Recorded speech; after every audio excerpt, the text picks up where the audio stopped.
elles ont pour nous une importance assez forte, puisque on va arriver dans le schéma dans quelques instants, mais lorsque ITIL 4 est sorti, eh bien, on est resté sur le niveau Foundation au démarrage, et ensuite il y a des modules de niveau 2, mais alors des modules niveau 2 avec un niveau assez élevé qui sont sortis et qui n'incluent pas, qui ne concernent pas la majorité des gens qui viennent se former et se certifier en niveau Foundation+. Donc on va peut-être faire un petit historique rapide hein, pour rappeler un peu qui sont les acteurs sur le référentiel ITIL. Qui sont les acteurs? Vous avez tout d'abord une entité qui s'appelle Axelos, basée au Royaume-Uni. Axelos, eux, ils sont propriétaires d'ITIL, du référentiel ITIL. C'est eux qui publient, c'est eux qui ont créé la version 4. D'ailleurs, ils se contentent ITIL leur produit principal, mais ils s'occupent aussi de Prince2 notamment, la méthode anglaise de gestion de projet. Et c'est Axelos qui est l'autorité pour le schéma ITIL, c'est-à-dire toutes les certifications qui existent, qu'est-ce qu'on crée comme certification, qu'est-ce qu'elles vont inclure comme pratique à l'intérieur, qu'est-ce qu'on met dans le programme. Donc c'est eux qui vont donner tout le schéma, tout le dessin, le périmètre d'un cours ITIL, qu'est-ce qu'il y a dans un cours ITIL, qu'est-ce qu'il y a dans une certification ITIL, quel but on poursuit. Ça c'est le rôle d'Axelos, ils sont au Royaume-Uni, et puis on a PeopleCert. PeopleCert, eux ils sont basés en Grèce physiquement, mais fiscalement apparemment ils sont à Chypre. Eux ils se sont très vite imposés ces dernières années comme un des leaders mondiaux dans l'industrie des certifications. Ils gèrent le monde entier avec beaucoup de certifications. ITIL est sans doute devenu leur produit principal. Et autant Axelos travaillait avant avec des distributeurs, on les appelle distributeurs, le vrai nom serait plutôt Examination Institute, des instituts d'examen, ceux qui diffusent les examens, qui corrigent les copies, ceux qui délivrent les certifications. Vous saviez, auparavant, nous, quand on a commencé sur ITIL en 2003, il y avait 9 distributeurs dans le monde. 9, et nous, organismes accrédités dans le monde, nous avions le choix d'aller dans l'un de ces 9. On a beaucoup travaillé avec Exin aux Pays-Bas, ceux qui s'occupaient beaucoup de l'Europe.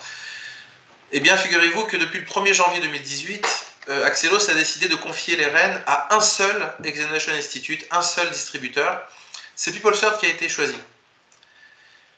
Et coup de théâtre, 3 ans plus tard, en juin 2021, personne s'y attendait, je crois, hein. Moi le dernier, PeopleCert a racheté Axelos. C'est-à-dire qu'aujourd'hui, PeopleCert a non seulement un monopole sur la distribution des certifications ITIL, ils accréditent les organismes dans le monde entier, des organismes comme FT Solutions, ils accréditent les formateurs dans le monde entier, les formateurs qui sont affiliés à un organisme, mais ils sont aussi à la manœuvre pour la création des nouvelles versions lorsqu'elles arrivent, pour la définition du schéma de certification, pour les syllabus, les périmètres de cours. C'est eux qui sont responsables de tout ça aujourd'hui. Et donc, nous, on est toujours, FCT reste organisme de certification et organisme de préparation aux examens et de formation accrédité auprès de PeopleCert/Axelos. Oui, il y a aussi un petit mot sur le fait qu'ils sont aussi autorités sur des référentiels comme Lean et Six Sigma. Donc c'est vraiment très large hein, là où ils interviennent. DevOps aussi. On peut aller à la slide suivante. Alors, le rôle d'FCT dans tout ça. Alors, FCT Solutions, on est organisme de formation français, et en tant que tel, eh bien, on est détenteur d'une certification Calliope. Détenteur, je ne sais pas si le mot est bien choisi, parce qu'il faut toujours la remettre en jeu, on est audité régulièrement, il faut toujours montrer qu'on respecte tous les critères. Et à côté de ça, en plus de répondre à des critères de qualité pour la certification Calliope, on doit aussi répondre à des critères de qualité pour PeopleCert sous couvert d'Axelos en tant que Approved Examination Organization, c'est-à-dire on est une organisation qui a démontré son savoir-faire pour préparer aux examens de certification. Et puis le deuxième schéma, le deuxième petit logo, Approved Training Organization, donc un organisme de formation accrédité. Je vous rassure, il y a des points communs dans les qualités qu'on doit démontrer entre Calliope et PeopleCert Axelos, et puis il y a des points qui ne sont pas communs, qui sont dédiés uniquement à Calliope ou uniquement à Axelos. Eh bien, nous FCT, on est accrédité depuis 2005, ça commence à dater. Dans notre catalogue, on a bien sûr ITIL, qui est notre cœur de métier historique, mais on donne aussi des formations certifiantes sur les méthodes agiles, notamment Scrum et Safe, qui sont parmi les plus connus. On donne des formations certifiantes sur DevOps, cette fameuse démarche qui allie les devs et les ops.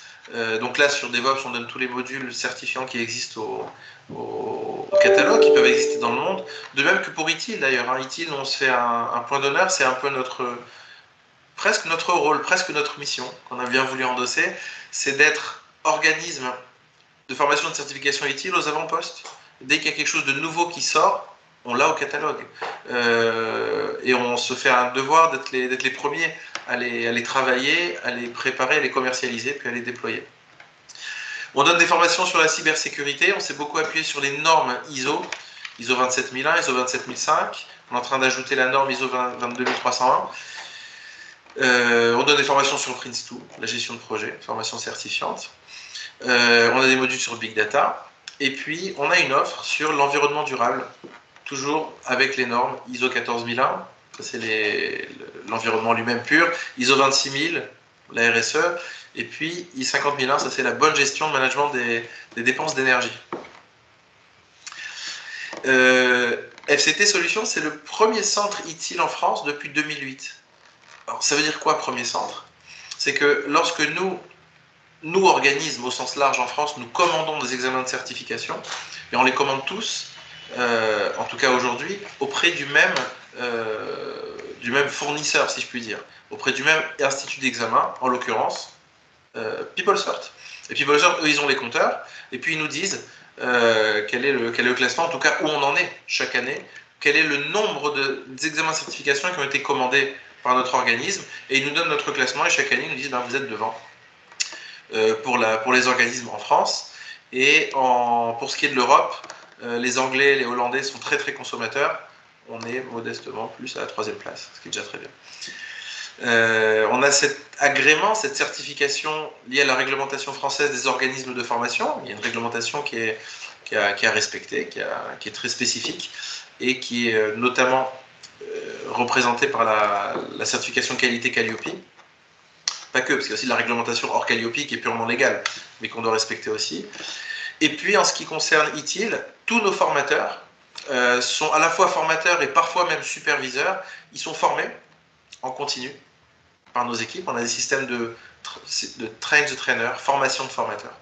Et ils sont accrédités auprès de PeopleCert Axelos pour pouvoir délivrer ces formations. Sur la suite, on a parlé des acteurs. Donc nous, on arrive justement sur le grand schéma. Et c'est là où j'ai le plaisir de donner la parole à Frédéric qui va nous parler spécifiquement de ces nouveaux modules. Mais d'abord, nous brosser, je pense que tu vas nous brosser, Frédéric, le schéma de certification. Je t'en prie. Très bien. Merci Dan. Bonjour à tous.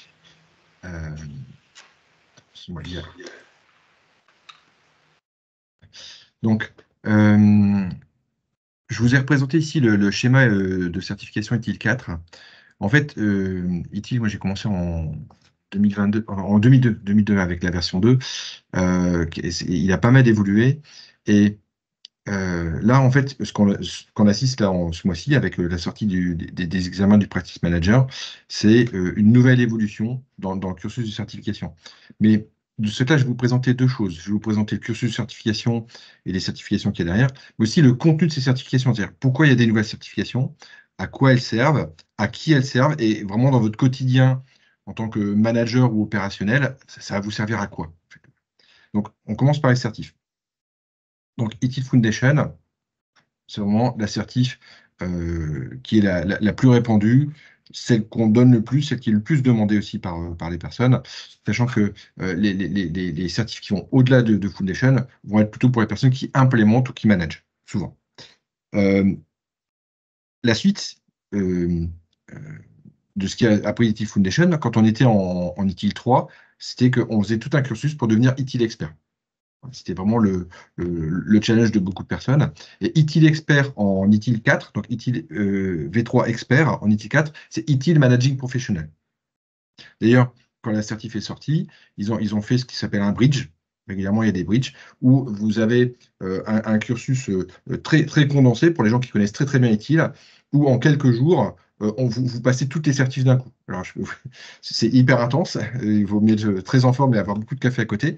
Mais en tout cas, c'est ce qui a été fait, c'est qu'il y a énormément de personnes qui étaient ITIL Expert V3 qui sont devenus ITIL Managing Professional. Donc, c'est vraiment, là, on retrouve ici un ensemble de certifications qui correspondent, qui sont très très proches à ce qu'on avait en ITIL Expert.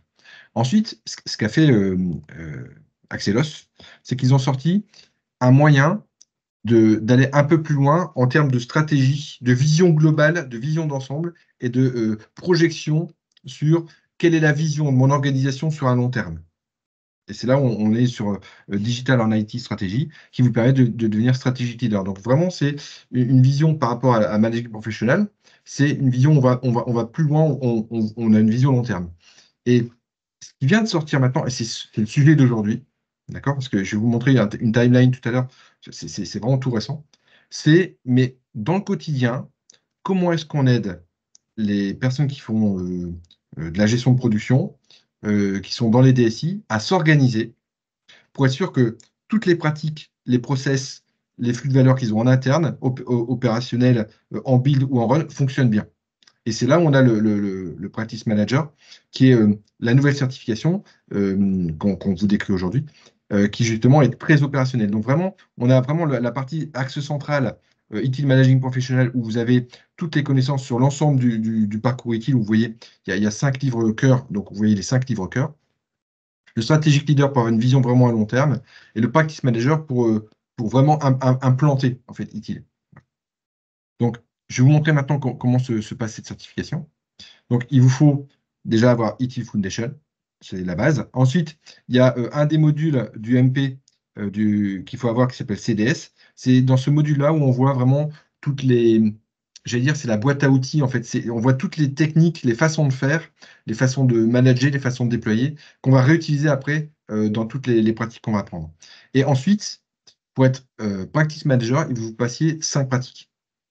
Alors, c'est quoi une pratique? Alors, tout à l'heure, je vais zoomer sur une pratique pour vous montrer ce que c'est. Mais en gros, dans ITIL, on a 34 pratiques. Ce sont les fameuses bonnes pratiques de ITIL. ITIL, c'est un recueil de bonnes pratiques. Et donc, ces pratiques, avant, on parlait de processus. Alors, la notion de processus existe toujours, mais maintenant, on parle plus de pratiques qui est une vision un petit peu plus macro, en fait, qui est plus générale. Et donc, on va avoir, par exemple, le centre de service qu'on a ici. On va avoir la gestion des changements qui est ici où on va avoir la gestion de la meilleure sur continu, la gestion des niveaux de service. Voilà. Et donc, ces pratiques-là, sur les 34, il faut que vous en passiez 5 pour être practice manager.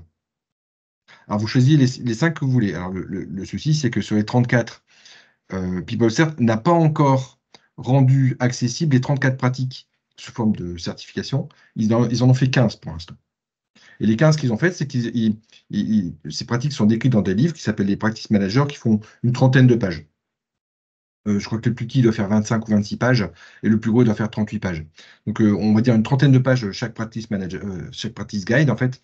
Et chaque guide explique, mais par exemple, mon service desk, mon centre de service, comment est-ce que j'aide mes utilisateurs, comment est-ce que je décris. Et dedans, on va retrouver les process qu'on avait avant, dont on parlait tout le temps en ITIL V3. Donc les process existent toujours, juste qu'ils ont été encapsulés dans quelque chose de plus gros, de plus large, de plus organisationnel, qui vous permet de bien comprendre. C'est ce qu'on appelle les pratiques. Donc les 34 livres sur les pratiques existent déjà, mais comme il y a 15 pratiques sur lesquelles Axelos a vraiment mis le paquet, ces livres ont été remis à jour l'année dernière. Donc en fait, il y a vraiment tout un paquet qui a été mis à jour en mars 2023, un autre paquet en juillet et un autre paquet en octobre. Et c'est parmi ces 15 pratiques-là avec ces livres mis à jour, je vais vous présenter après le détail de ce qu'il y a dans ces mises à jour. C'est vraiment ça qui est disponible sous forme d'examen. Alors vous allez dire, chez 5 examens, ça peut faire long. Et donc, ce qui a été fait, et c'est là où après, Dan va reprendre la main de toute façon pour vous réexpliquer le nombre de jours, le financement, et ainsi de suite, pour voir comment ça fonctionne. Mais ces pratiques, elles ont été regroupées. PeopleCert a fait déjà des packages de pratiques. Donc maintenant, je vais vous présenter chaque pratique une par une. Donc déjà, vous retrouvez ici la fameuse timeline. Donc là, c'est l'ancien format de présentation. Donc sur les 34 pratiques, il y en a encore plusieurs qui sont sur cet ancien format qui datent, elles ont été écrites entre 2020 et 2021 à peu près, l'ensemble des guides. Et il y a 15 guides sur ce nouveau format que je vais décrire après, qui ont été remis à jour. Les certifications sont disponibles à partir de maintenant, en anglais pour l'instant. Donc, on va commencer par les packs qu'ils ont créés. D'accord? Le premier pack de pratique s'appelle MSF. Donc, c'est Monitor Support and Fulfill. Moi, je l'appelle le pack de run. C'est du run, en fait. C'est-à-dire qu'en fait, c'est là où vous allez gérer tout ce qui est accueil des demandes des utilisateurs, de tout ce qui est les sollicitations des utilisateurs, savoir si ce sont des incidents ou des requêtes, et puis ensuite les traiter. Voilà. Ensuite, bien sûr, les deux compléments, c'est gestion des problèmes, gestion des événements, qui sont vraiment tout un pack qui est vraiment très orienté sur le run et la supervision. C'est vraiment le niveau 1 face aux machines, le niveau 1 face aux humains. Ce pack-là, il existe en 3 jours de formation, avec donc donné en français par quelqu'un de chez nous, mais aussi par contre avec un support en anglais. L'examen est également en anglais. Il dure 1h30 et il y a 60 questions. Il faut 65% pour réussir. Les 65%, c'est comme pour l'UTIL Foundation et les autres certifs, c'est la même chose à chaque fois.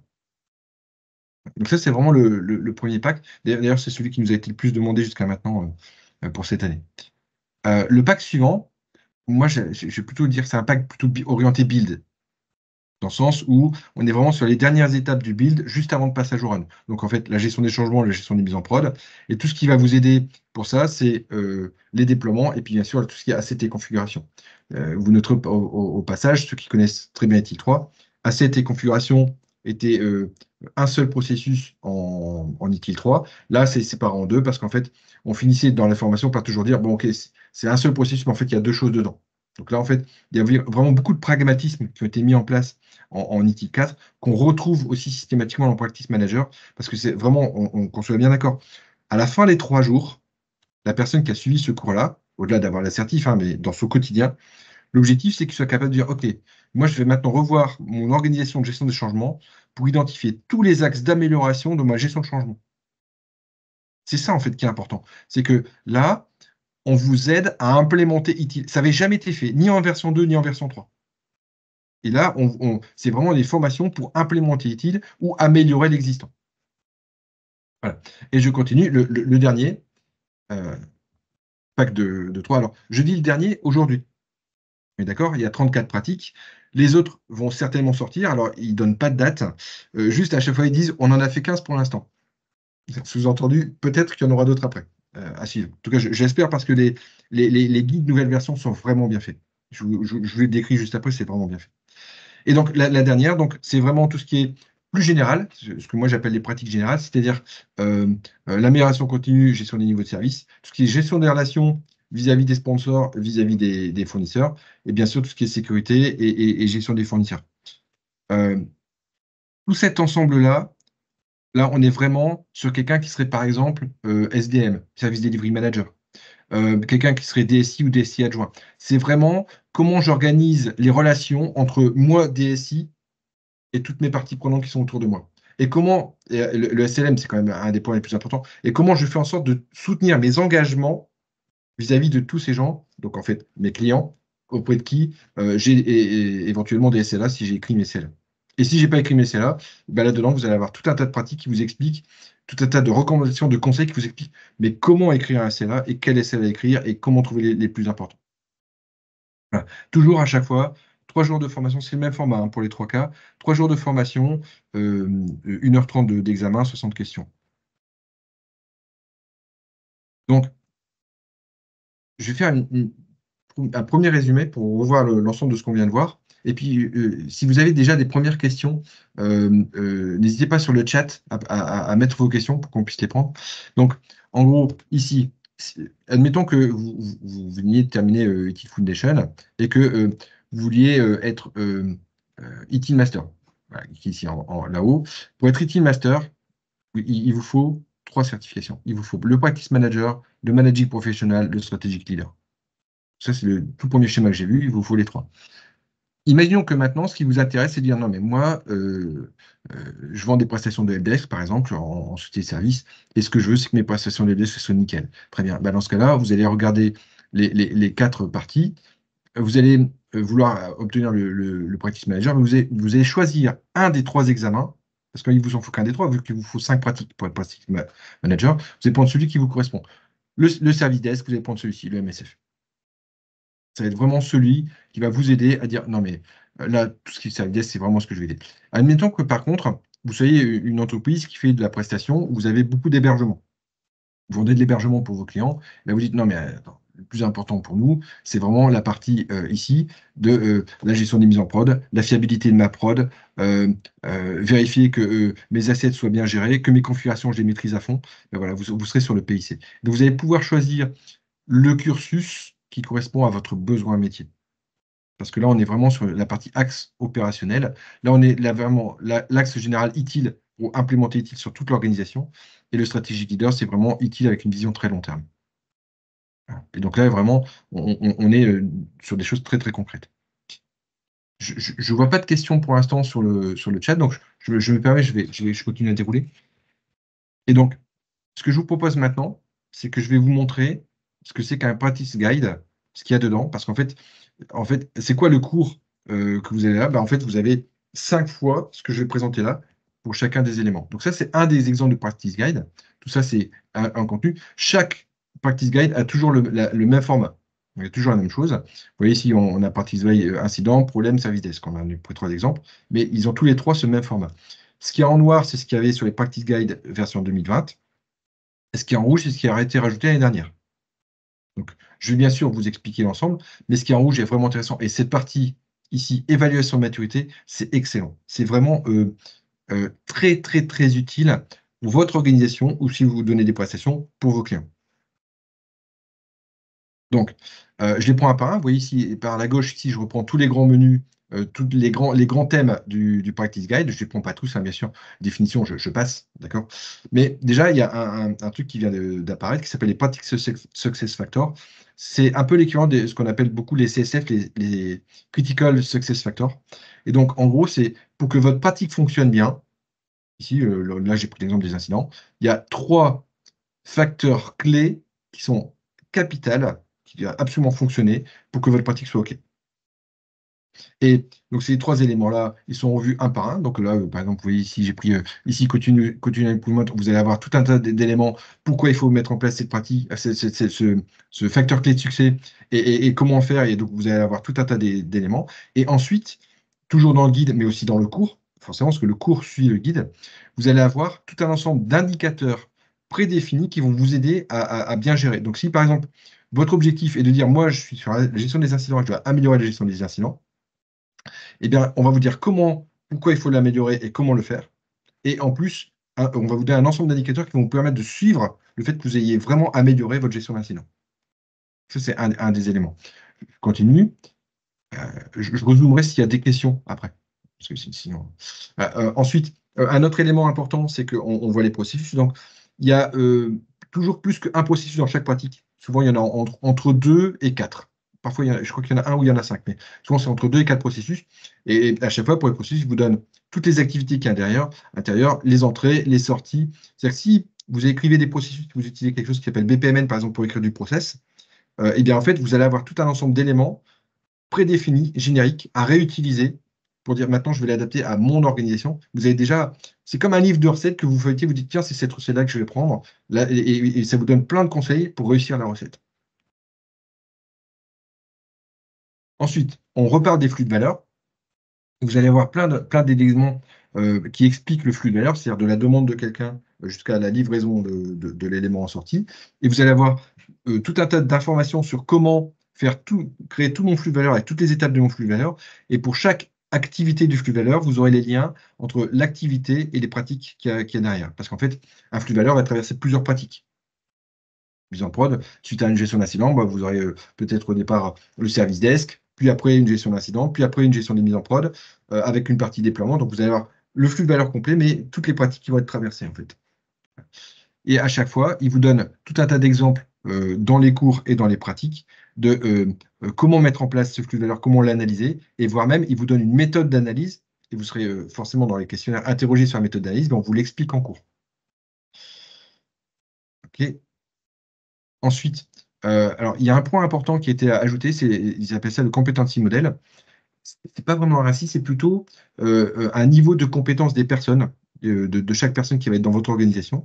Donc, il vous donne ici à chaque fois les 5 critères qu'on va retrouver. Et ces 5 critères, on va retrouver parce qu'ils vous décrivent tous les rôles dans chaque pratique. Par exemple, là, j'ai pris les 2 rôles pour assistant. Pour assistant, il y a incident manager et le gestionnaire des incidents majeurs, donc, les incidents les plus critiques. Et à chaque fois, ces rôles-là sont décrits. Et pour les services desk, c'est pareil, il y a plusieurs rôles et ainsi de suite. Et à chaque fois, ils vous disent, mais cette personne-là, quand il a besoin de faire telle action, il a besoin de telle compétence. On vous donne ici la compétence selon cette échelle-là, ce qui vous permet d'avoir une matrice de compétences pour votre organisation. On va assez loin, en fait, sur l'aide à l'implémentation de l'organisation.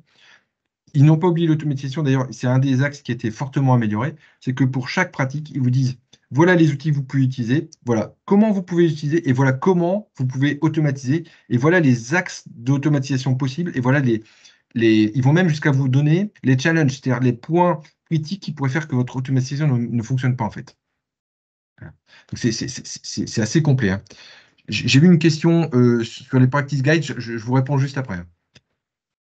Je continue. Alors, le gros changement, vraiment depuis l'année dernière, c'est l'évaluation de maturité. Donc, euh, certains d'entre vous connaissent peut-être COBIT ou CMM, Capacity Maturity Model. Donc, c'est une échelle de maturité sur 5 niveaux. Eh bien, cette échelle de maturité sur 5 niveaux a été maintenant intégrée dans les guides. Elle est dedans. Elles vous sont expliquées. Vous allez tester dessus parce qu'en fait, on va vous les apprendre sur les 5 pratiques à chaque fois dans chaque bloc de formation. Et le but est ici, selon tous les critères qui vont être à droite, de savoir si vous êtes niveau 2, niveau 3, niveau 4 ou niveau 5 sur votre organisation. Donc, vous pouvez, grâce à ça, auditer quelqu'un ou le faire par vous-même. En fait, il y a tout un ensemble de questionnaires de self-assessment, d'auto-évaluation de maturité, qui va vous permettre de savoir à quel niveau vous êtes. Et de ce là, vous allez pouvoir aussi derrière, d'ailleurs, je crois que c'est le slide juste après, à chaque fois, en fonction de votre niveau de maturité, ils vont vous donner des recommandations de mais comment aller plus loin sur votre niveau de maturité. Comment passer au niveau de maturité suivant. Donc, en gros, à nouveau, on est vraiment bien, et là c'est mon slide de conclusion de ce que c'est que Practice Manager. On est vraiment bien à chaque fois sur cette pratique-là qui m'intéresse dans mon organisation. Est-ce qu'elle est mûre ou pas? Quels sont les différents axes au niveau de l'organisation, des personnes, de l'automatisation? Vraiment, on parcourt tous les axes. Et après, quelles sont les recommandations qui vont permettre d'aller plus loin? Voilà. Donc, on est vraiment sur quelque chose de assez différent de ce qu'il y avait jusqu'à maintenant. Et vraiment, tous ces points-là, et notamment cette partie évaluation, maturité et recommandation, vous permet de savoir où vous en êtes aujourd'hui et vous projeter sur la suite dans votre organisation. Voilà. Donc, j'ai fini pour la partie détail. J'aurai peut-être des questions après, donc j'en dirai peut-être plus. Je vais repasser la main à Dan sur la partie historique.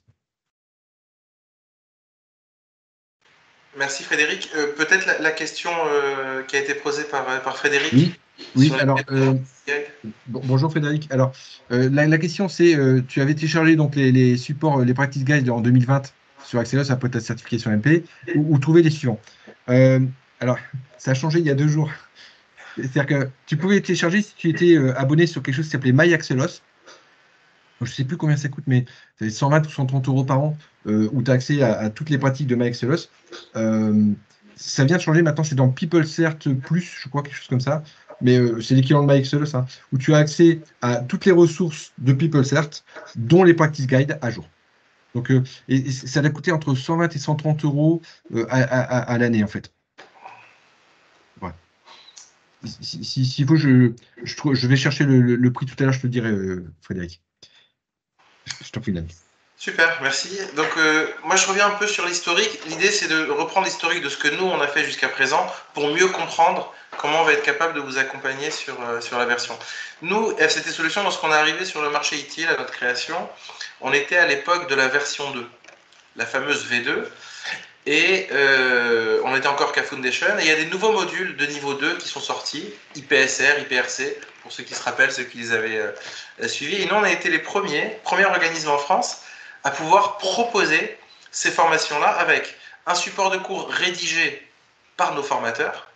On l'avait rédigé en français, Alors qu'à l'époque, il y avait beaucoup de supports de cours qui étaient soit directement en anglais, loués, achetés auprès d'organismes américains par exemple, soit qui étaient adaptés, c'était des traductions à partir de supports anglais. Nous, notre partie, ça a été de créer, non pas traduire, de créer des supports directement par nos formateurs et de les faire accréditer. Et on avait commencé comme ça notre entrée en matière en étant les premiers à délivrer des formations avec nos supports en français et accrédités, et avec un formateur de langue maternelle française. Il y a un peu moins de 20 ans, il y avait beaucoup de formateurs sur le niveau supérieur utile dont la langue maternelle n'était pas le français et qui donnaient une formation soit en anglais, soit en français, avec un français parfois approximatif, et c'est ennuyeux par rapport à la traduction des termes. Donc c'est là où nous, on a planté entre guillemets notre ADN, celle de délivrer les cours en français, langue maternelle française, en natif, avec les supports de cours. Quand est arrivée la version 3, je suis sur le grand carré orange, parce qu'on a plus travaillé juste avant, pardon, sur la V3, eh bien, tout commence par Foundation. Et là aussi, on a envoyé nos formateurs à Utrecht, aux Pays-Bas, pour se former, se faire certifier par Exin à l'époque. Et on a été les premiers. On a eu le plaisir de délivrer la toute première formation ITIL Foundation V3 en France. On a continué avec les niveaux 2. Dans les niveaux 2, il y avait la famille des capabilities, qui sont un peu de la mise en pratique. Les capabilities, c'est un petit peu les ancêtres de ce que vous a présenté Frédéric. Les ancêtres de MSF, PIC, CAI. Donc on a été les premiers à les délivrer, en français dès que c'était possible, puisqu'on est toujours en attente à chaque fois du bon vouloir de la traduction en français des examens de certification. Et ça a été la même chose pour les ITIL V3 Life Cycle, toutes ces formations en 3 jours avec une certification sur les étapes du cycle de vie des services. Et toujours avec un support de cours rédigé par nos équipes, rédigé en français et accrédité par l'institut qui accrédite, et puis avec un formateur de langue maternelle française. Ça, c'était pour la V3. On est arrivé il y a quelques années sur la version 4. Eh bien, on a essayé de ne pas faillir et de toujours essayer de mériter notre réputation. Et on a pu délivrer la toute première formation ITIL 4 Foundation en France. Et lorsque sont arrivés les Managing Professionals, qu'a déjà décrit Frédéric, là aussi on a été les premiers à les donner. Pareil pour les formations ITIL 4 Strategic Leader. Et là encore, on avait à chaque fois un support de cours rédigé par nos équipes en français et accrédité, et un formateur de langue maternelle française. J'ai insisté sur ces points-là, d'abord pour vous montrer les gens qui ont fait des formations avec nous savent qu'on fait vraiment attention à la qualité de ce qu'on délivre. Mais alors, avec ITIL 4 Practice Manager, avec les formations qui nous occupent aujourd'hui, il y a des petites différences, on va en parler tout de suite. Ce qui ne change pas, c'est qu'on est en train d'organiser la première MSF en France. C'est-à-dire que c'est sorti en mars. La certification est disponible depuis mars 2024. Et nous, on a déjà une première session qui va être donnée fin mars. C'est du 27 au 29 mars. Je dis pas ici, donc dans un peu moins de 2 semaines. On va être ensuite imité par nos confrères, bien évidemment, parce qu'il faut bien qu'elle se déploie, cette formation. Mais voilà, l'histoire commence à s'écrire maintenant sur MSF. Et à ce jour, la certification, elle existe en anglais. Et le support de cours, éditeur, il existe en anglais. Par contre, on a toujours des formateurs accrédités de langue maternelle française. Alors, si vous m'avez suivi, vous êtes aperçu de quelque chose. Vous dites, attendez, là, jusqu'à présent, on parlait de support de cours rédigé par nos soins. Et là, FCT parle de support de cours éditeur. Qu'est-ce qui se passe? Qu'est-ce qui a changé? Il y a quelque chose qui a changé. Axelos PeopleCert, jusqu'à présent, jusqu'à il y a quelques années, ils ne proposaient pas de support de cours. C'est-à-dire libre aux organismes de rédiger et de faire accréditer leur propre support de cours, ou de louer un support de cours qui a été rédigé par un autre organisme. Il y avait un business là-dessus. Un support de cours qui était accrédité et qui était loué aux organismes de formation. Nous, on a toujours voulu utiliser nos propres ressources. On n'a jamais utilisé les ressources d'autres organismes. On a fait nos propres supports qu'on fait accréditer, qu'on améliore, on fait des versions sans cesse pour les améliorer. Avec ITIL 4, il y a quelque chose qui a changé. Première chose, PeopleCert propose leur propre support de cours. Ils ne nous les imposent pas, ils les proposent. Deuxième élément, on a vu que ces supports de cours, on les a étudiés, ils sont vraiment de qualité. Ils sont vraiment très forts. On on les a regardés, on a nos formateurs historiques, dont Loïc Réveillère, qui a rédigé la plus grande partie de nos supports. Il nous dit clairement, c'est très dur de faire mieux. Leurs supports sont très très bons. Un autre élément, c'est qu'on a parmi notre équipe de formateurs, on a 2 de nos formateurs qui ont aussi une autre casquette, qui sont SME, Subject Matter Experts, traduction.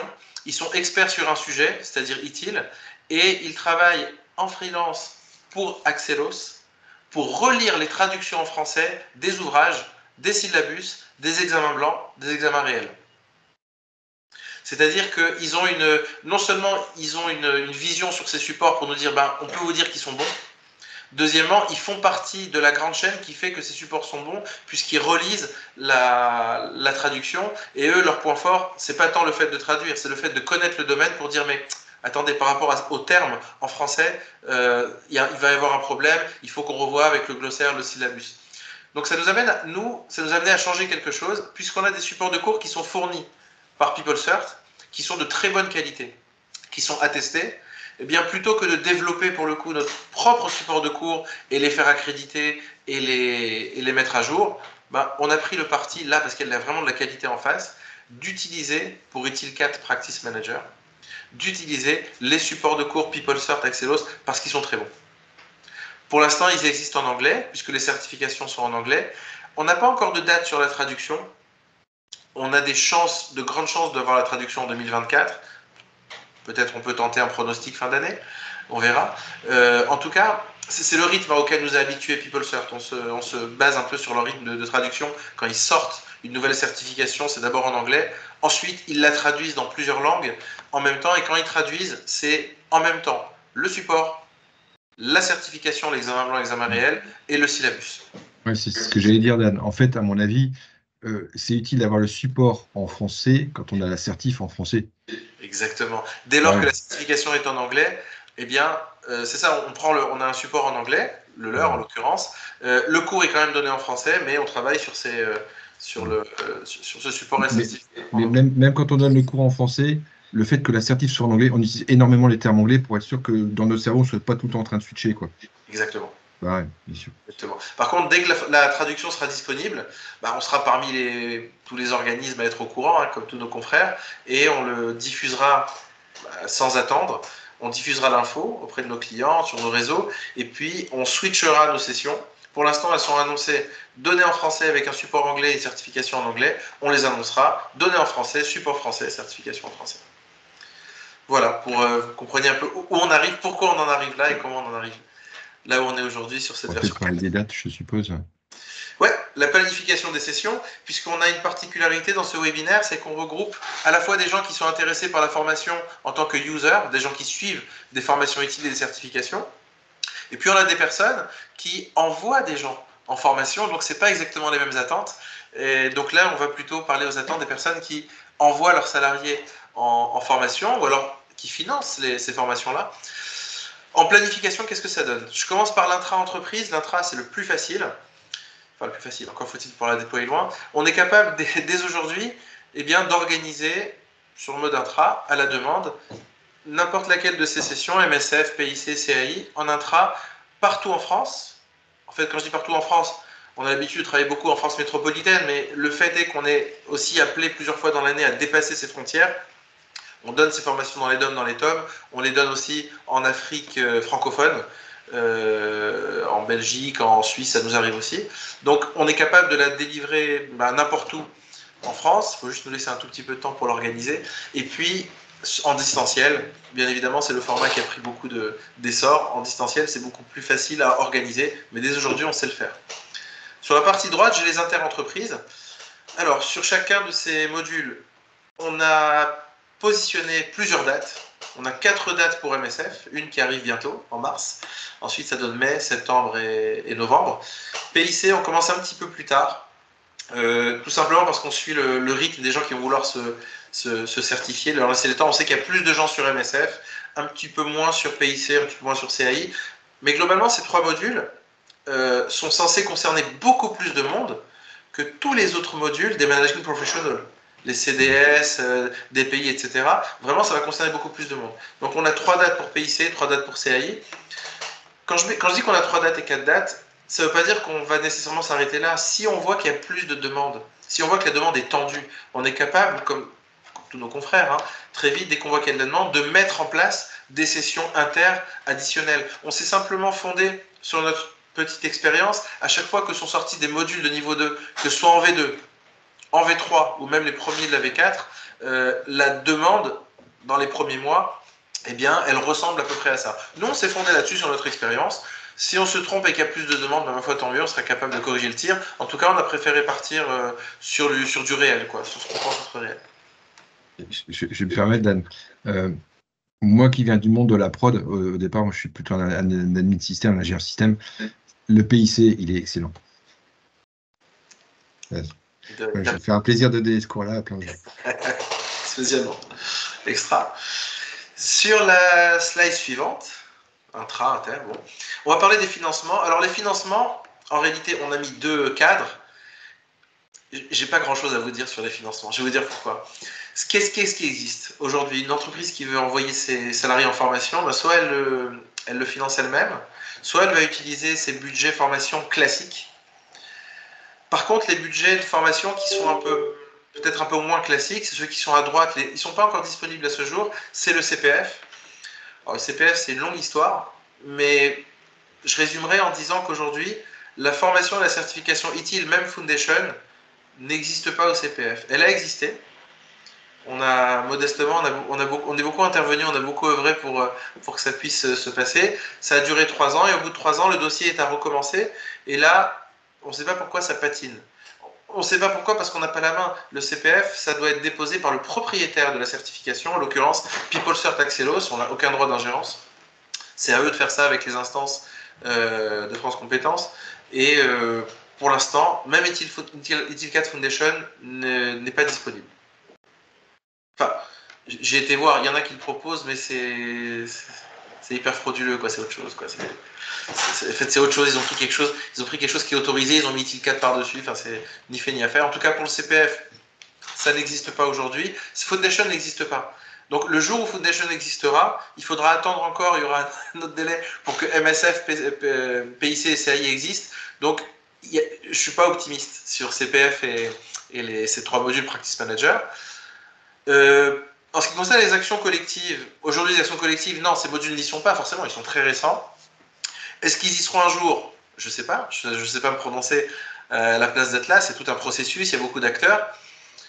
Maintenant, on a toujours vu, de notre fenêtre, on a toujours vu les actions collectives Atlas regrouper les modules qui concernaient le plus de salariés, puisque c'est dans ce sens comme les actions collectives.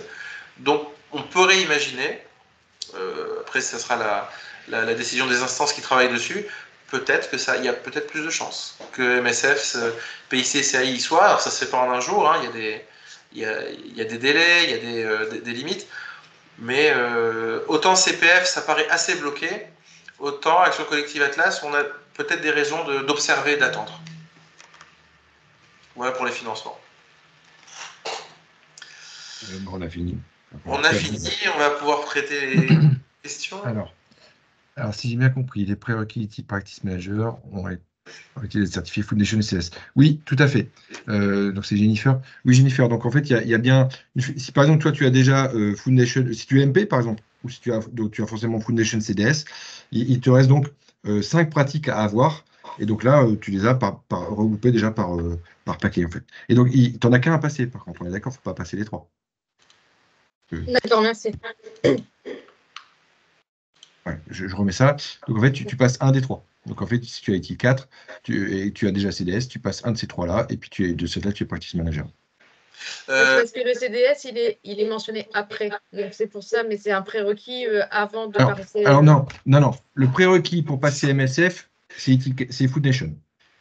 Oui, c'est ça. Par contre, ouais, c'est ça. Et le CDS, c'est un prérequis pour être Practice Manager. Mais si tu n'as pas CDS, tu peux quand même passer les 5 pratiques, sans problème. D'accord, ok. Ça tout dépend de l'objectif. Est-ce que je veux juste passer MSF? Dans ce cas, Foundation suffit. Ou alors, je veux passer MSF, mais je veux aussi avoir un deuxième certificat qui va tomber en même temps qu'MSF, c'est Practice Manager. Et bien dans ce cas-là, en prérequis, il faut que j'ai aussi CDS. D'accord, oui. Hein, après, il y a une deuxième question. Psychique 4MP en Bridge V3 Expert, doit-on obligatoirement passer module CS? Ah, alors, Frédéric, je ne sais pas. Moi, par exemple, j'ai fait comme toi. J'ai été ITIL 3 Expert, je suis passé MP. Mais comme je suis formateur, j'ai repassé CDS. Mais donc, je n'ai pas la réponse. Donc, je vais m'enseigner, Frédéric. Comme ça, on te répondra par la suite. Bonjour, j'ai Foundation. Alors, CDS, DSV, HVIT, DPI, DITS. Si je passe PIC, alors je suis certifié Master. Ah, attends. Alors, attends. CDS, DSV. Là, on va regarder. Hein. CDS, DSV, on coche les cases. En fait, ça veut dire que tu es déjà. Donc là, c'est Julien. Tu es déjà MP et SL normalement, Julien. Ouais, c'est ce que je pense, oui. Voilà. Et donc, de ce fait-là, si tu passes juste à un module, tu es Util Master. Oui. Ok, merci.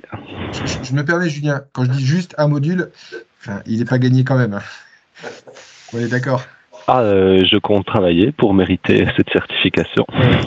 Je crois que si tu as passé les autres, tu vois exactement ce dont je parle. Hein. C'est jamais gagné du premier coup. Oui, merci Frédéric. Très bien. Je ne sais pas s'il y a d'autres questions. Je peux passer le micro à quelqu'un si quelqu'un veut aussi poser une question de manière verbale. Moi, volontiers. Oui, vas-y. Dans le schéma page 4, il y a ITIL extension module également. Vasisdas, qu'est-ce que c'est? Ah, d'accord, je vais t'en parler. Attends, ici, c'est un peu spécial. Tu les connais un petit peu ou pas trop? Jamais entendu parler de tout ce qui est à gauche, là, les extensions d'accord, modules. très bien. Donc ça, c'est des choses qui sont sorties avec ITIL 4, qui n'existaient pas avant. D'accord. Et notamment, un des premiers à être sorti, je crois que c'était la partie cloud. Ici, la partie cloud qui est sortie. En fait, ce sont des modules. Donc d'ailleurs, si tu regardes bien dans le schéma, la partie cloud et la partie sustainability, tu peux les passer même si tu n'es pas ITIL Foundation, alors que le PRM et Asset Management, tu dois être ITIL Foundation pour les passer. C'est des certifs supplémentaires. Et ces certifs-là te permettent d'aller un peu plus loin sur d'autres sujets. Notamment, moi, il y a un truc que, par exemple, moi, je ne l'ai pas passé celui-là, mais tu vois, quand je vois ITIL Asset Manager, ici, il correspond à un des livres, d'ailleurs, qui est disponible, qui fait 170 pages sur l'asset management, mais qui est beaucoup plus fouillé que le cours ici, tu sais, la pratique ITAM, qui est dans PIC, qui, elle, est beaucoup moins fouillée que cette partie-là, en fait. Donc là, c'est vraiment des parties où, pendant 3 jours, tu fais à fond un sujet, quoi. Ok, merci beaucoup. Est-ce qu'on a d'autres questions?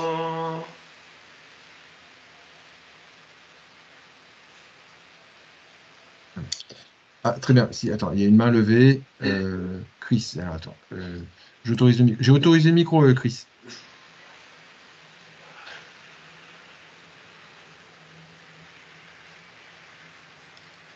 Ah, Frédéric? On a une question de Frédéric. Oui. Frédéric, est-ce que son micro est autorisé? Autorisé le micro de Frédéric. Il y a une question de Frédéric dans le chat. Ah, alors dans le chat, j'ai pas vu. Ok. Et pour les réponses sur les déjà.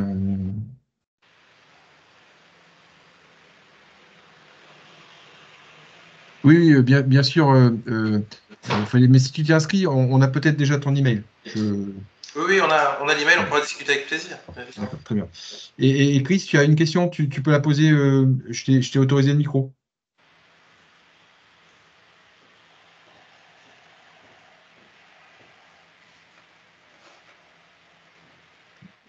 On ne t'entend pas. Je ne sais pas si Chris pose une question. Et sinon, tu peux la saisir hein, s'il faut. Non, Chris, on ne t'entend pas. C'est bien un problème de micro, je confirme. Alors peut-être par le chat, si c'est. Ouais, comme on ne t'entend pas, tu peux faire par le chat peut-être.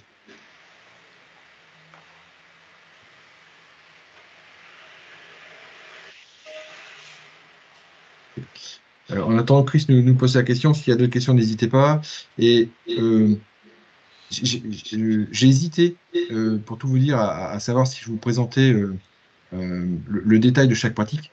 Je ne voulais pas vous perdre en cours de route. Mais je me suis dit que si je ne présentais pas ça, pourquoi des certifs en plus, quoi? C'est vraiment le truc. Et là, je voulais vraiment que tout le monde comprenne à quel point on est dans du concret, d'implémentation de l'organisation, et puis cette partie évaluation de maturité. Et on va en reparler de ça, parce que dans les prochaines années, ce truc-là va continuer à évoluer. Comme ça existe déjà, et c'est intégré dans COBIT, par exemple. Dans COBIT, l'évaluation de maturité est intégrée. Oui, Chris, toujours partant pour si tu trouves une solution pour ton micro, et sinon tu peux saisir ta question dans le chat, hein, dans la conversation. Sinon, ça pourrait être aussi Et le webinaire avec plaisir. Hein, après coup, bien sûr. Bon. Très bien. Bon, Dan, je ne sais pas si toi, tu as d'autres points à ajouter. Alors, peut-être je voulais évoquer un sujet. On a parlé... Ah voilà, on a une question, pardon, on va laisser la question de Laurence. Est-ce qu'il existe une évaluation de maturité globale, comme on le faisait avec ITIL dans sa version 2? Ok, alors, je vais répondre à la question de Laurence. Alors, non, Laurence, l'évaluation de maturité, elle se fait par pratique.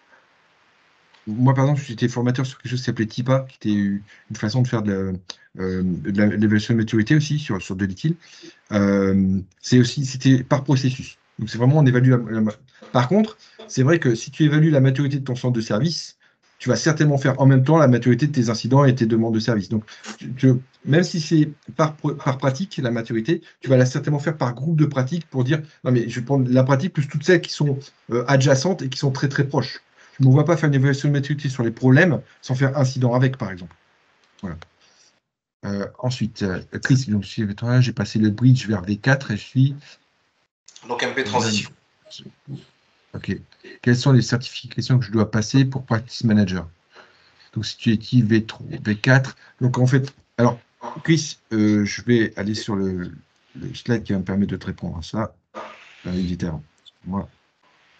Donc, Chris, toi, tu as donc le Foundation, tu as passé, donc tu es MP, donc tu es par le bridge, et donc MP, c'est donc l'équivalent de DPI, HVIT, DSV, CDS, et donc de ce fait, là, je suis en train de réfléchir, est-ce que, alors, justement, c'est la question que je n'avais pas tout à l'heure, est-ce que quand on est MP, on est obligé de repasser CDS? Moi, je crois que non, même si je l'ai fait, mais je crois que non. On va se renseigner. Tu es la deuxième personne à poser la question, donc on te répondra, hein, Chris. Et ensuite, quel certif je dois passer? Donc, pour être practice manager, avec ce que tu as déjà, hormis la CDS où on a une interrogation, tu passes un des trois, soit MSF, soit CAI, soit PIC. Et en fonction de ton métier ou de ce que tu faisais avant de faire de l'ITIL, donc ton background technique, tu vas choisir ce qui est le plus proche de ce que tu fais en prestat, en fait, à mon avis. Ok. C'est bon. Ouais. Voilà, Christy, j'espère que j'ai répondu à ta question. Et puis, s'il faut, en passant par la cité, on peut s'appeler. Voilà, avec plaisir. Très bien. Bon, Dan, je crois qu'on a répondu à toutes les questions. Ouais, j'espère. En tout cas, la ligne reste ouverte après pour continuer à discuter, répondre et construire, et co-construire. Bon, super. Oui, un grand merci à tous. Oui, la présentation, bien sûr, on va vous envoyer par mail la présentation au format PDF. Puis le lien pour pouvoir de replay pour pouvoir réécouter la présentation. Oui, on va l'envoyer à toutes les personnes qui ont assisté, bien évidemment, avec plaisir. Très bien. Super, écoutez, merci à tous pour votre attention. Merci Frédéric pour cette super présentation. On vous dit à très bientôt. Merci à tous. Merci, au revoir. Bonne journée.